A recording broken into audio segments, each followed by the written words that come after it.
Welcome to Episode 4 of the Positive Apocalypse Trilogy. I'm the author, Major Tom. This episode comes from Book 1, Birth Pangs of the End Times, Chapters 8 and 9.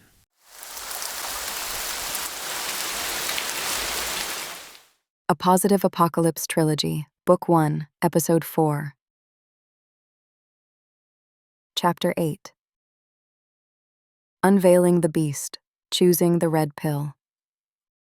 Forward Operating Base, FOB, Freedom, Kyrgyzstan. Katie's quarters, August 9th. At 10 p.m., Katie Skyped Uncle Andy. Hi, Princess. How you doing? Everything's good here. What time is it there? Not too early, I hope. It's about 9:30 a.m., so no problem. What's up? I'm looking at a letter from the Secretary of Defense.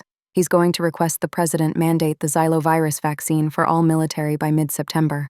I wanted to see if you have any thoughts about it. Yes, I have concerns about the shot and the way they're rolling it out. Something isn't right. Seems totalitarian and dictatorial to me. I encourage you to study it before you let the government put it into your body. For your age group, the xylovirus death rate is like 1 in 10,000, so the shot's unknown side effects are far riskier than the virus itself. What do you think could be wrong with it? There are lots of rumors on the internet about blood clots, myocarditis, and other side effects, but neither the government nor the mainstream media will discuss potential side effects. And even worse, I'm hearing a lot of people saying that media outlets are actively censoring them if they vary from the official party line. Andy apparently saw the skepticism on Katie's face, so he explained. You're wondering why they won't discuss potential side effects. It's because the drug companies are going to get extremely rich from these vaccines. And since it's a worldwide pandemic, they have 8 billion potential customers. The U.S. government is promising Big Pharma a blank check for the vaccine's development and worldwide distribution. Who knows how much they'll charge us taxpayers for each dose? Let's say $30 per dose. You can do the math. Let's see. 30 times 8 billion is... Since drug companies are major political campaign contributors, they'll pressure politicians to make it mandatory for everyone in the U.S., and they'll get the U.S. State Department to exert pressure on other countries to do the same. Since Big Pharma is a major advertiser on all mainstream television networks, they control the messaging we get in TV programs and network news. National-level politicians and TV news celebrities all gain their positions by playing the corporate game. As a result, they'll ignore the rumors and echo the company message if they want to keep their jobs. Uncle Andy, you're sounding a little paranoid. Surely everyone in the government and media aren't conspiring against our welfare just to make money. Someone once said something like, "You're only paranoid if they're really not out to get you." So, yes, I realize I sound paranoid, but that doesn't mean I'm wrong. In the Gettysburg Address, Abraham Lincoln said the U.S. government was of the people, by the people, and for the people. But that's no longer true. In modern times, I'm sure you know that state and federal political candidates can't compete in elections without getting millions of dollars in campaign contributions. Then, in 2010, the U.S. Supreme Court made it legal for corporations to fund political candidates. This ruling ended the America that Abraham Lincoln described. Since 2010, every government leader is beholden to the corporations that funded their election.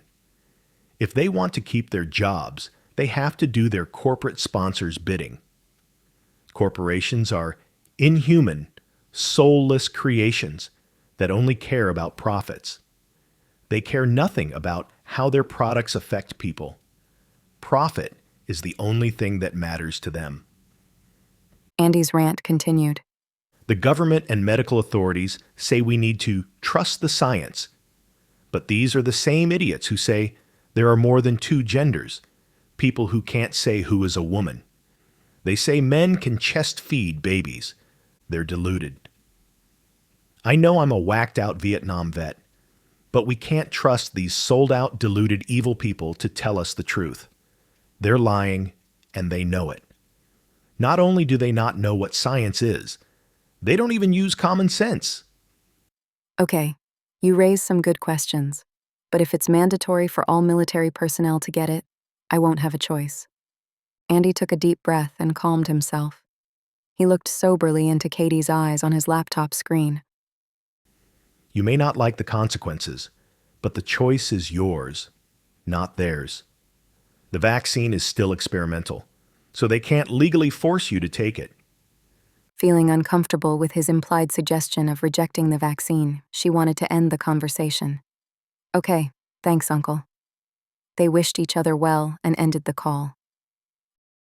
Dining hall, August 10th. As she entered the dining hall for breakfast, she saw Shrek at their usual table. She got her breakfast and sat across from him. You look sad. Where's your buddy? What do you think about the vaccine mandate? If it makes you feel any better, I think people are overreacting, but we don't have much choice. I'm just waiting to see what the deadline is, and I'll get it just before that date. Why wait? If you're going to get it, why not just get it over with?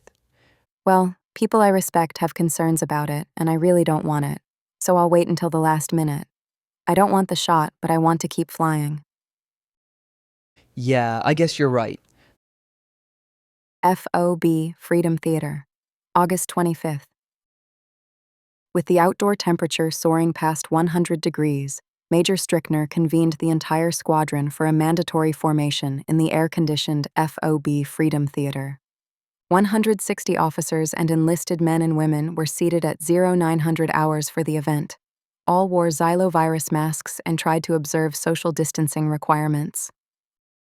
A voice from behind them commanded, Attention! Everyone stood at attention.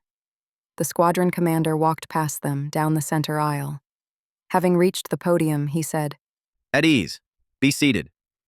He held up a paper and said, This is a memorandum for senior Pentagon leadership dated yesterday entitled Mandatory Xylovirus Vaccination of DoD Service Members. It requires every member of this squadron to be vaccinated against xylovirus by the date I set. That time and date is 1700 hours local time on September 8th. By tomorrow at 1700 hours, I'm instructing every member of this squadron to report to the squadron orderly room to sign their acknowledgement of having received this order. Major Strickner turned to the squadron executive officer. XO, make sure everyone signs this acknowledgement. Yes, sir. The commander turned back to the squadron. Any questions? Shrek, who was sitting between T-Bar and Katie, raised his hand. Yes, Lieutenant Miller. Shrek asked. Sir, what will the consequences be if someone doesn't want to get this vaccination? The commander's face transformed into a scowl. The commander looked at the letter. Allow me to read a few lines from the Secretary of Defense's letter. I quote, This vaccine is necessary to defend this nation. We need a healthy and ready force. It is necessary to protect the force and defend the American people. Our administration of safe, effective xylovirus vaccines has produced admirable results to date. And finally, our vaccination of the force will save lives. He looked up from the letter to glare down at Shrek. The exact consequences of disobeying a direct order from the Secretary of Defense aren't specified, but I can guarantee you it involves severe disciplinary action, possibly up to a soldier's dishonorable discharge. The commander looked around at his squadron. Are there any other questions? No one dared ask another question. If not, Major Strickner nodded toward the back of the theater. Again, the voice from behind them commanded. Attention! Everyone stood at attention. The commander strutted back up the center aisle, staring at Shrek as he passed. After he exited, the XO pronounced. Squadron dismissed. T-Bar turned to Shrek. Wow, that was fun. He's going to remember you for sure. It wasn't fun for me. I guess I'll go to the clinic and get my jab tomorrow. Katie thought, this seems overly heavy-handed. I've got until September 8th, about 2 weeks. She silently prayed, Lord, help me do the right thing. Katie's quarters. Sitting at her desk, she thought, what to do? When nothing came to mind, she wondered, How can I apply Uncle's 2 rules in this situation? First, do everything as unto the Lord. Does taking the vaccine violate do everything as unto the Lord? My military and governmental authorities are ordering me to take the vaccine, so I'd be in compliance with Romans 13 about being subject to authority. I don't know anything immoral about the vaccine. There are conflicting opinions about mRNA technology, but our local doctors all believe it's safe. As far as the mRNA being related to the biblical mark of the beast, even Uncle Andy doesn't believe there's any validity to that idea. He claimed the mark of the beast requires worshiping the Antichrist, something the vaccine doesn't involve. Second, if I take the vaccine, will I be following the truth? What is the truth about the vaccine? The whole world is saying it's tested and safe. Yes, testing was expedited, but millions worldwide have taken the vaccine without issues. Some complications occur with any medicine, including aspirin. Many on the internet say the vaccine isn't fully tested and isn't safe. They claim there's evidence it causes myocarditis, blood clots, and various kinds of neurological side effects. They also say this evidence is being hidden by the government and the media. I don't know if these are conspiracy theories or if there's truth in them, but Uncle Andy thinks there's cause for concern. He recommends me not to take the vaccine. So, should I take the vaccine or not? It's true the vaccine hasn't been tested under the same scrutiny as previous vaccines, which takes many years of double-blind trials. But this is understandable because it's needed faster to fight a global pandemic that's killing thousands of people every day. As far as I know, taking the vaccine isn't immoral or against the Bible, but if I don't take the vaccine, I'll face severe consequences for my career. There's not enough evidence to convince me to sacrifice my future by refusing to take the vaccine. So, even though I have many unanswered questions, I'll comply and take the vaccine, as ordered. FOB, Freedom, August 28th. Shrek and T-Bar were on standby when the alarm bell scrambled them for a mission. Shrek was the pilot in command, in the left seat, with T-Bar in the co-pilot seat. They usually flew together, alternating pilot and co-pilot roles, so the next time they flew together, T-Bar would be in the left seat, and Shrek would be his co-pilot. They flew an hour northwest to a remote valley to retrieve a sick American soldier. After loading their patient, Shrek was at the controls for their return to FOB Freedom. As they headed back, Shrek climbed to 4,000 feet where the air was cool. T-Bar noticed Shrek seemed to have a nervous twitch. At first, he barely noticed it, but within a couple minutes, it got worse and rhythmic. Then, when Shrek's right hand jerked the control stick more than an inch every 10 seconds, it felt like the whole aircraft hit a speed bump. T-Bar said, What's with the jerky flying? Shrek stared straight ahead. He slurred. What's with? Then Shrek's face dropped to his chest. The crew knew something was seriously wrong when they heard Shrek's slurred speech over the intercom.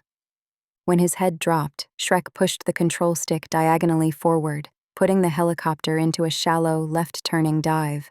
What's wrong? T-Bar jumped onto the controls, pulling back on the stick, but Shrek had an iron grip on it. T-Bar couldn't pull the stick back to raise the nose.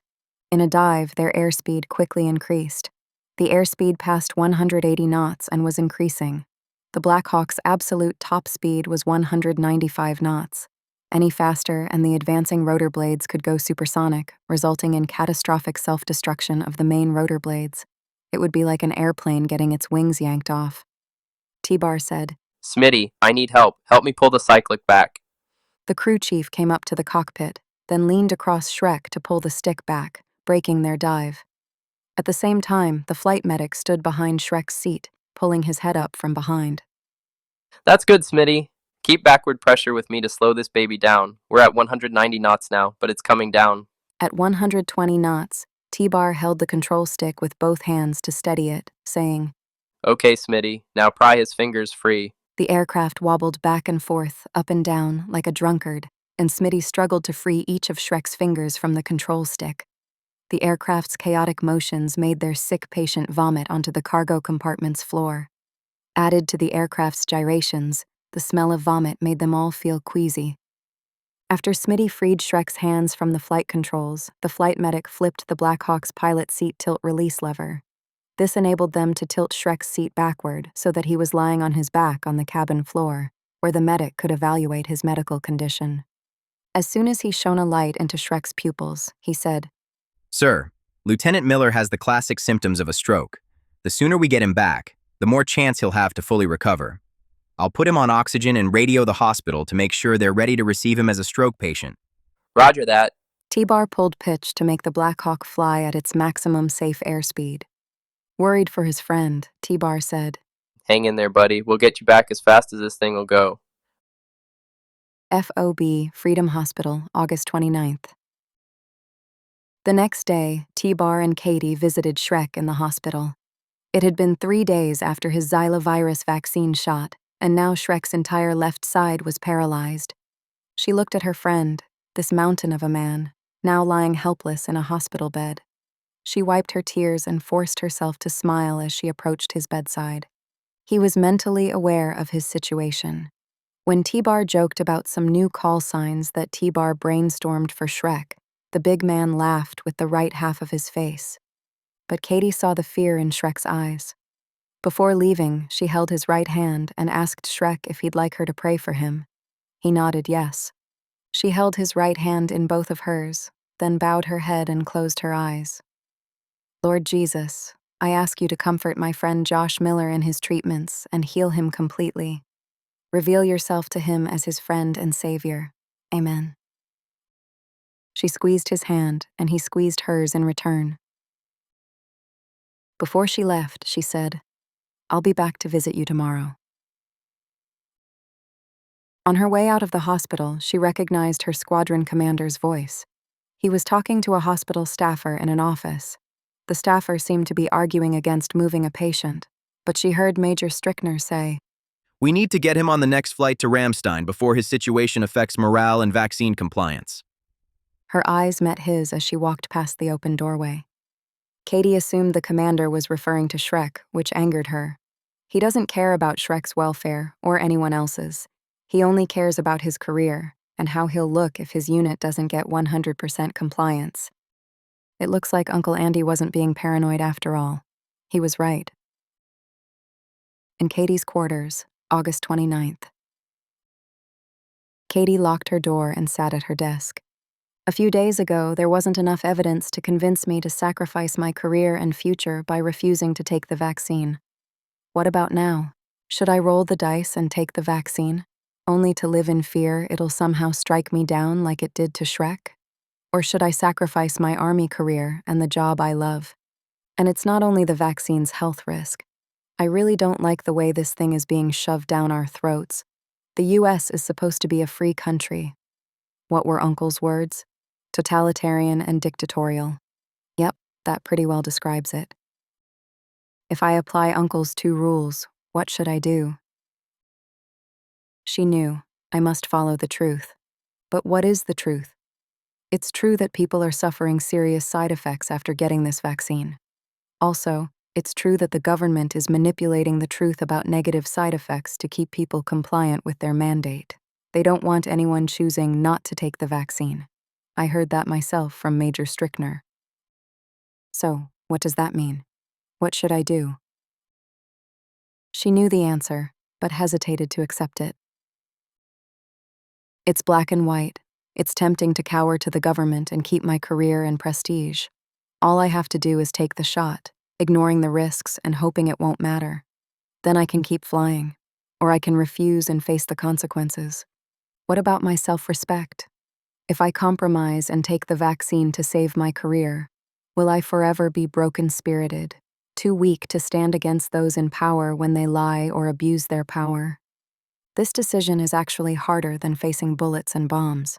I faced them, rolled the dice, and survived, mostly unscathed. But if I refuse the vaccine, it's different. The consequences to my career are certain, and they'll be severe. She had to decide. The deadline loomed. I can't believe Major Strickner's attitude. He doesn't care about Shrek. Shrek's body is ruined, perhaps for the rest of his life. But to Strickner, Shrek's situation is just an obstacle to his successfully getting everybody in the squadron vaccinated. He only cares about his personal image and staying in favor with his superiors. He's a traitor to his subordinates. What about the higher-ups? I don't know what the President and Secretary of Defense's ulterior motives are. Their letter said the vaccine was safe and effective, with admirable results. They had to know they were lying. It looks like Uncle Andy may be right. It's not about healthcare, it's about Big Pharma, making $240 billion. I wonder whose pockets are being lined with kickbacks to make them do this to us. This isn't only an American mandate, it's global. There's something evil behind this global push to inject 8 billion people with this vaccine. And I suspect there's more to it than just the money. So, I guess I've decided.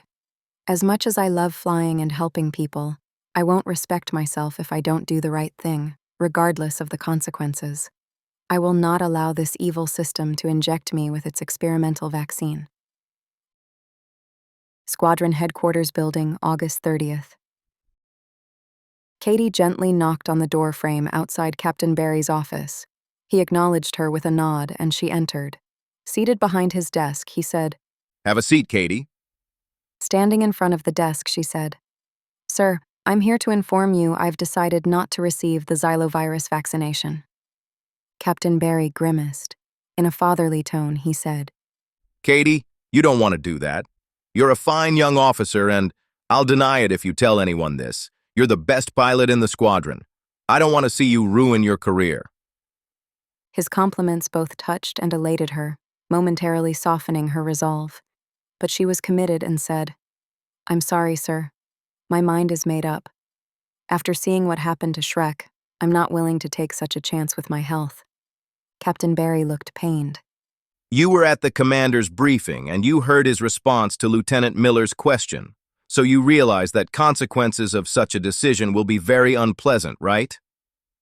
Yes, sir. I realize the consequences may be dire, but my mind is made up. Captain Barry sat up straight in his chair, and his demeanor changed. So there's nothing I can do to talk you out of it? No, sir. Okay then, Katie, you're putting me in a very uncomfortable position. He looked down, deep in thought. Then he said, Let me ask you, who else knows about your decision? I haven't discussed this with anyone. Good. I'm giving you a direct order not to discuss this topic with anyone. I will push this up the chain of command and let you know what to expect next. You're dismissed. Yes, sir. Katie came to attention, saluted, then left his office. As she left, she saw Captain Barry shaking his head. Well, now I've done it, and there's no going back.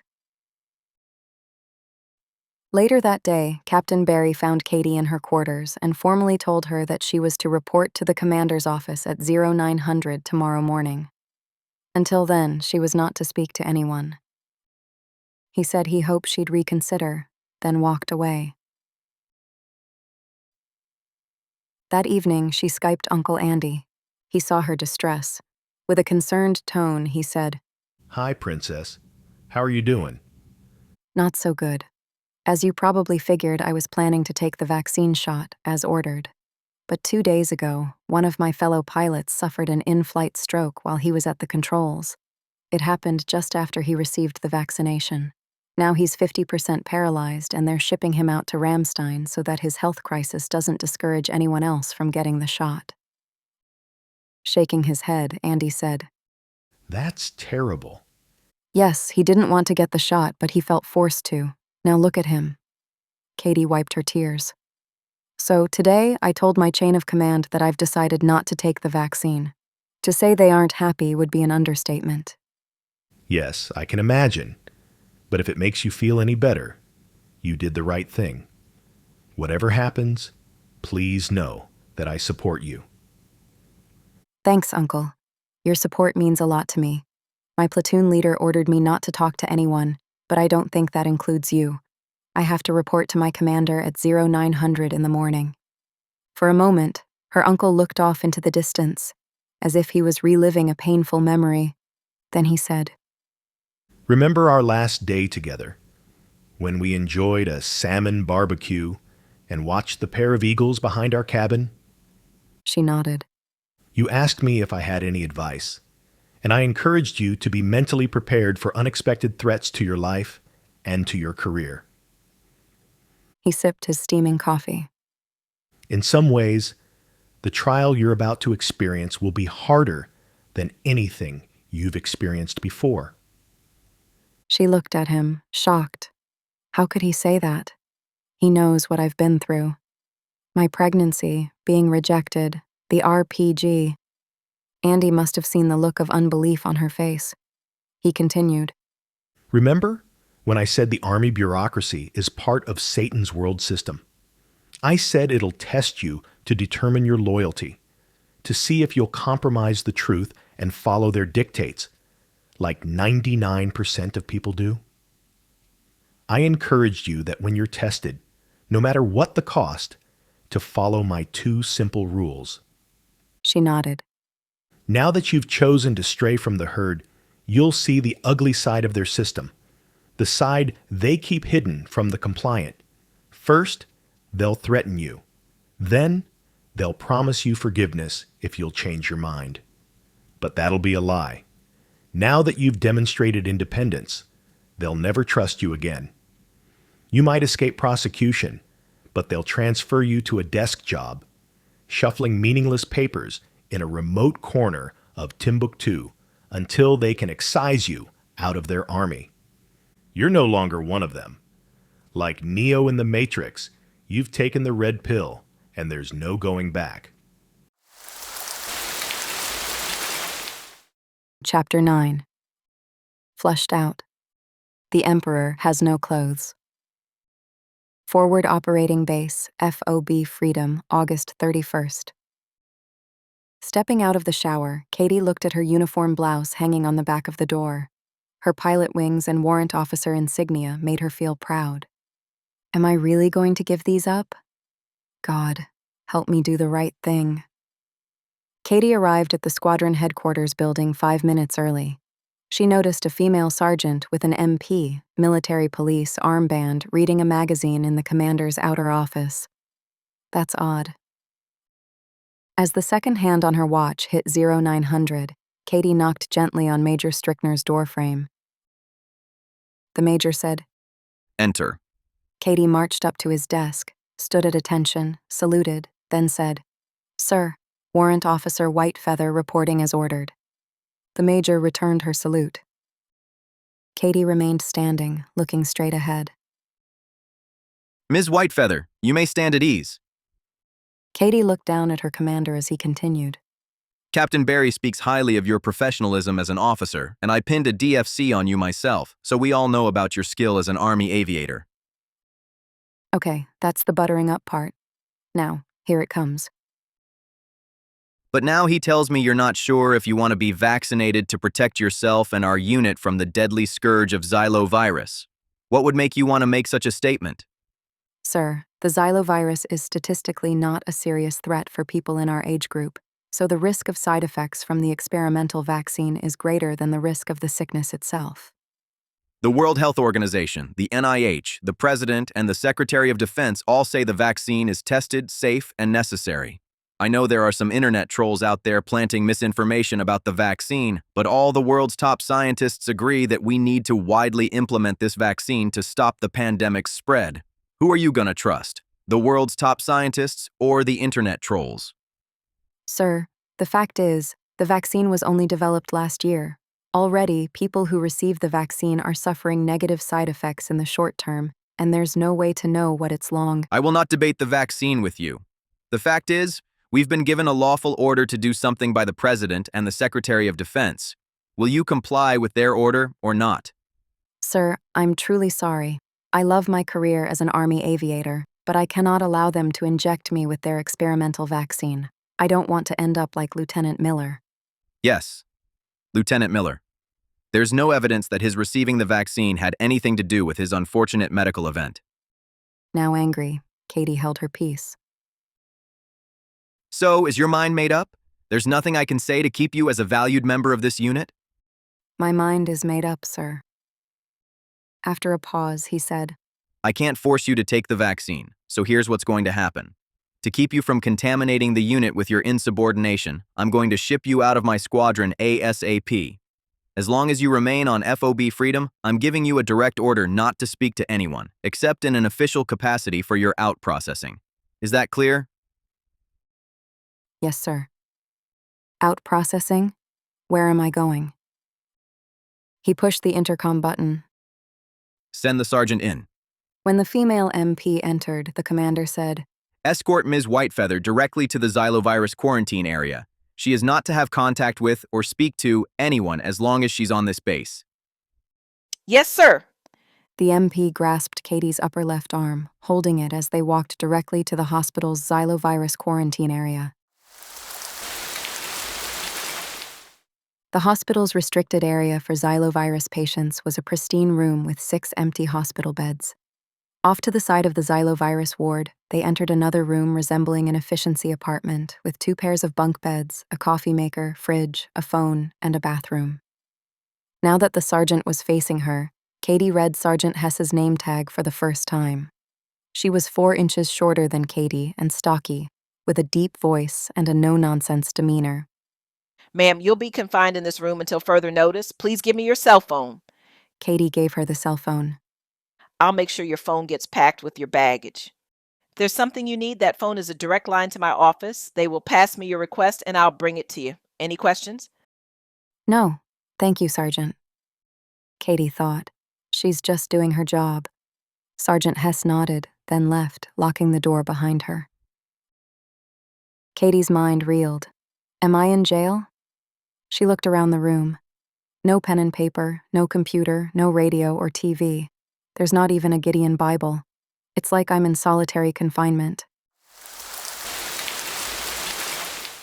Xylovirus Quarantine Section, August 31st. Katie had a lot of time to think. Yesterday, I was a respected officer and aviator, part of the team. Today, I'm a prisoner in solitary confinement. What law did I break? Why am I such a threat? Deep inside her heart, she heard the Holy Spirit whisper, It's because you told the Emperor he was naked. That's it.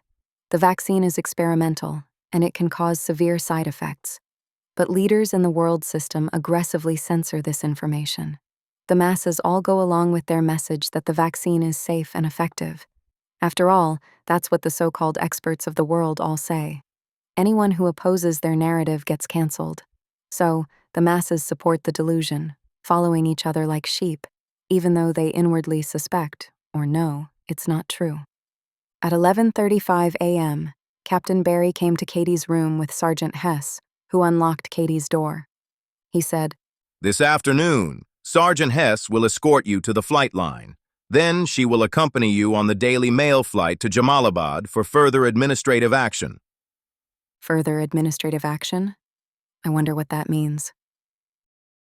What about my personal property, my laptop, photos, and phone? Here's an inventory of the personal property in your quarters.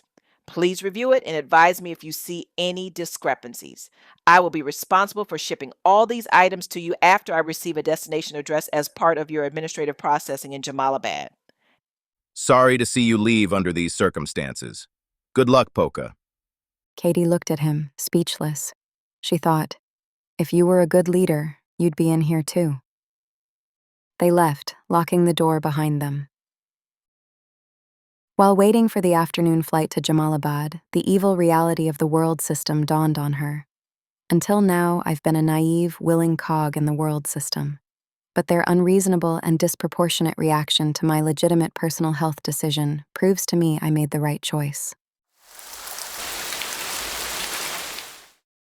Jamalabad, Kyrgyzstan, August 31st. In Jamalabad, Sergeant Hess checked Katie into another solitary confinement room with a bathroom and a small stocked refrigerator. Again, there was no phone, radio, TV, or computer. But there was a Gideon Bible on the nightstand. Before locking Katie in the room, Sergeant Hess gave Katie 2 more MREs. Ma'am, this will hold you for dinner and breakfast. Your processing will start in the morning. Thank you, Sergeant. September 1st. Sergeant Hess and a male captain arrived at her door at 09:15. Medical Service Corps insignia. So he's either a physician or a shrink. Warrant Officer Whitefeather, I understand you've decided not to receive the xylovirus vaccine. Is that correct? Yes, it is. Could you tell me why you made this extreme decision that will ruin your career? Extreme decision? Ruin my career? He must be a shrink. My mind is made up, and I don't care to discuss it. All right, but if you have questions about the vaccine, I'd be glad to help you understand more about it so you can make an informed decision. I have a question for you. Since I vanished from my unit with no notice, what reason will my fellow squadron members be given when they ask about my sudden disappearance? They'll be told you were diagnosed with xylovirus, immediately quarantined, and transported to a xylovirus treatment center for everyone's safety. So they'll be told a lie to cover up the government's violation of my rights? In her peripheral vision, Katie detected a micro-expression on Sergeant Hess's mouth, a smile that quickly vanished. Looking embarrassed, the shrink looked at Sergeant Hess. I'm done here. Sergeant Hess locked the door on their way out. An hour later, Sergeant Hess opened the door again. This time she was accompanied by a major with Judge Advocate General insignia. Okay, it's a lawyer this time. The major sat across the small table from Katie. He opened a folder, read her file, then looked her in the eye. Warrant Officer Whitefeather, this is the last phase of your processing. You've been given every opportunity to avail yourself of professional and medical advice to help you reconsider your fatal career decision to disobey the orders of the President and the Secretary of Defense regarding the xylovirus vaccine. Okay, the last guy was the good cop. Now, here's the bad cop. If you continue in your insubordination to the National Command authorities, you're in jeopardy of being court-martialed, which could result in a dishonorable discharge and prison time for your refusal to obey their lawful order. Dishonorable discharge, prison. Who do these people think they are? No, I'm not going to take it anymore. Katie challenged him, saying, "You say it's their lawful order. Is it a lawful order? I assume you're a lawyer. Are you telling me the government has the right to force me to be injected with an experimental vaccine that gives people strokes and other maladies? What about my body, my choice?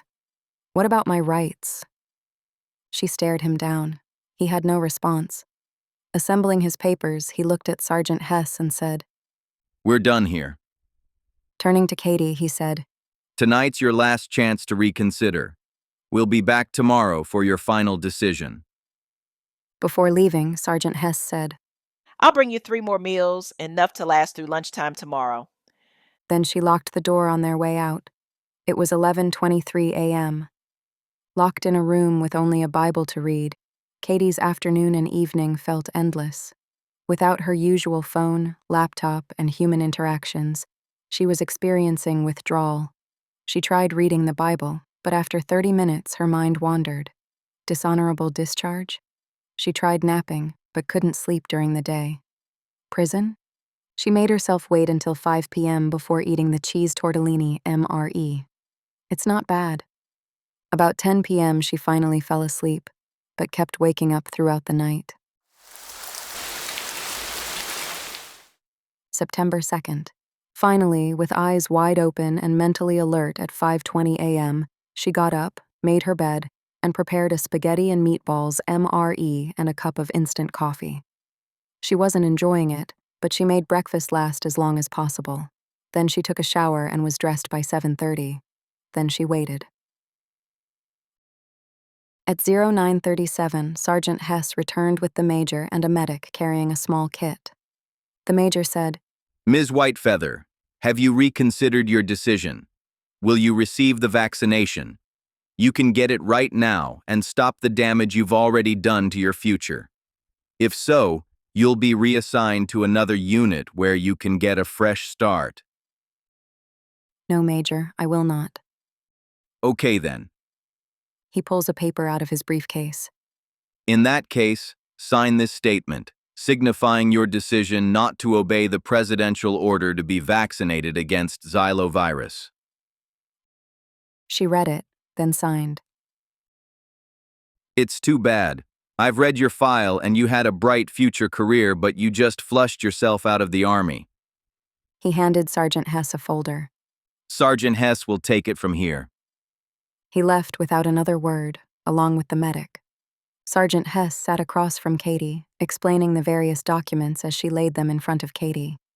These papers include your general discharge and your itinerary and tickets back to your home of record in Ketchikan, Alaska.